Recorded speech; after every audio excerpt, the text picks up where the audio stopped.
Whispers in the walls. The house that heard everything.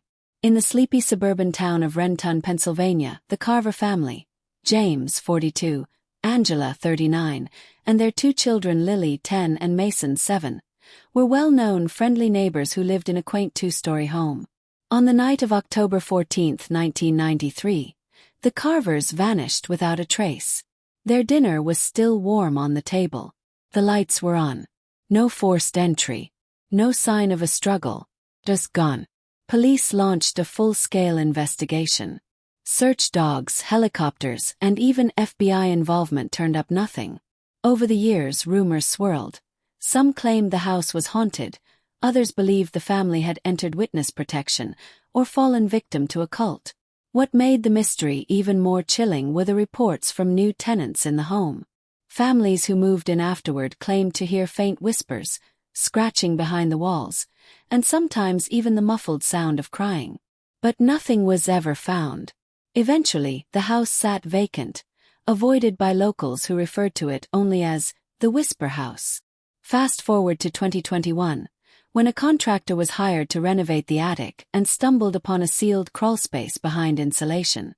Inside were over 24 cassette tapes, a mattress, and food wrappers dated from the early 90s. One tape was labeled, "The Preservation Begins." What the tapes revealed shocked investigators. A man had been living in the walls, spying on the Carver family for months, recording their conversations, their routines, and even plotting their demise. He had developed a delusional obsession, convinced that he could preserve their purity by keeping them hidden forever. After the disturbing discovery of tapes and evidence hidden within the walls of the Carver house, all signs pointed to Walter Brody, a former handyman who worked on the house just months before the family's disappearance. But when authorities tracked him down in 2022, they found that Walter had died in 2001, in a psychiatric facility where he had been committed under a different name.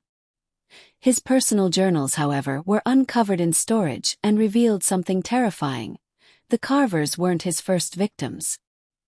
He had been living inside the homes of multiple families over the span of a decade, documenting their every move, becoming obsessed, and eventually eliminating them when he felt they didn't deserve their lives anymore. Yet even with Walter dead, the Carvers' bodies were never found. Then came the most disturbing revelation.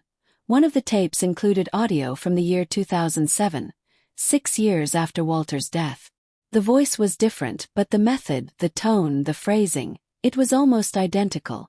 Was Walter working alone? Or had he inspired someone else? The case remains open, with many believing there's a copycat or cult-like underground network mimicking his crimes. Since 2021, there have been 3 new disappearances in neighboring towns under eerily similar circumstances. Dinner left on the table, doors locked from the inside, and a faint whisper recorded on baby monitors or home security cams before the victims vanished. To this day, no one knows who's really behind it, or if they're watching right now.